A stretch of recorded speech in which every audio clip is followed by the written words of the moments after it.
she doesn't have a plan. She copied Biden's plan, and it's like 4 sentences, like run, spot, run. She has no policy. Everything that she believed 3 years ago and 4 years ago is out the window. She's going to my philosophy now. In fact, I was going to send her a MAGA hat. She's a Marxist. Everybody knows she's a Marxist. Her father's a Marxist professor in economics, and he taught her well. They have abortion in the 9th month, but the governor before, he said the baby will be born and we will decide what to do with the baby. In other words, we'll execute the baby. I think probably her boss, if you call him a boss, he spends all his time on the beach. You will see during the course of his rallies, he talks about fictional characters like Hannibal Lecter. He will talk about windmills cause cancer. And what you will also notice is that people start leaving his rallies early out of exhaustion and boredom. She said people start leaving. People don't go to her rallies. There's no reason to go. And the people that do go, she's bussing them in and paying them to be there.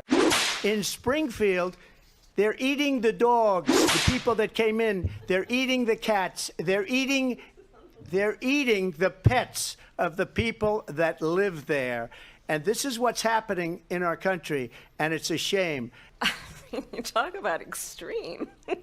She was big on defund the police. In Minnesota, she went out. Wait a minute, I'm talking now. If you don't mind, please. Does that sound familiar? Well, I think this is so rich, coming from someone who has been prosecuted for national security crimes, economic crimes, election interference, has been found liable for sexual assault, and his next big court appearance is in November at his own criminal sentencing.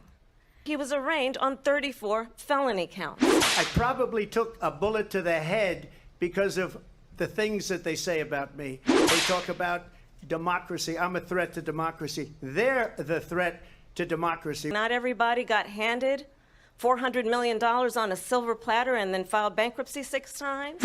Well, first of all, I wasn't given $400 million. I wish I was. I was given a fraction of that, a tiny fraction, and I built it into many, many billions of dollars. She was the border czar. Remember that. She was the border czar. She doesn't want to be called the border czar because she's embarrassed by the border. In fact, she said at the beginning, well, I'm surprised you're not talking about the border yet. That's because she knows what a bad job they've done.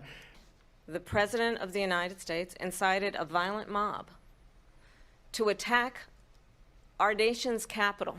There was a mob of people carrying tiki torches, spewing anti-Semitic hate. And what did the president then at the time say?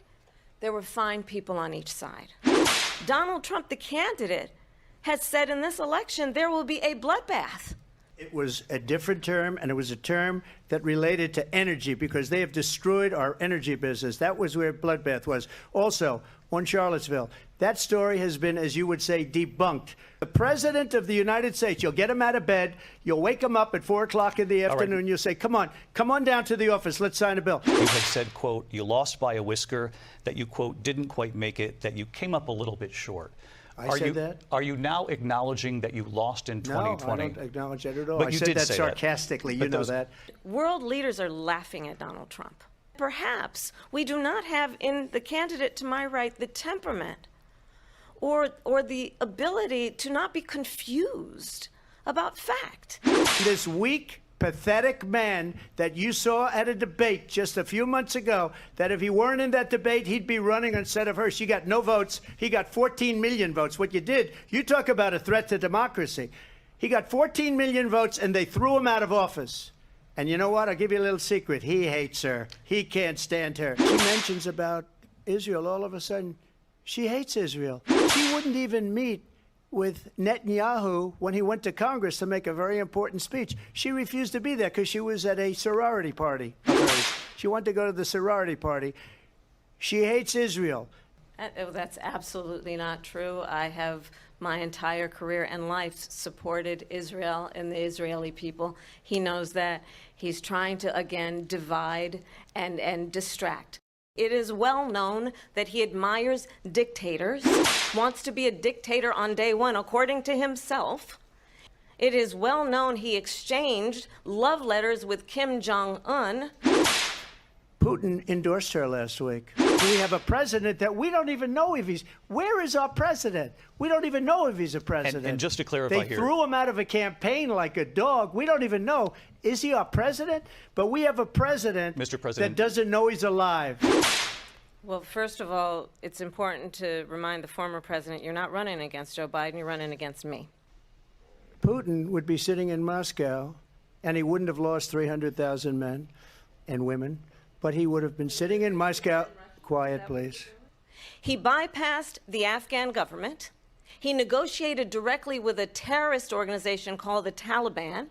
The negotiation involved the Taliban getting 5,000 Taliban terrorists released. And get this, and the president at the time invited the Taliban to Camp David. I told Abdul, don't do it anymore. You do it anymore, you're going to have problems. And he said, why do you send me a picture of my house? I said, you're going to have to figure that out, Abdul.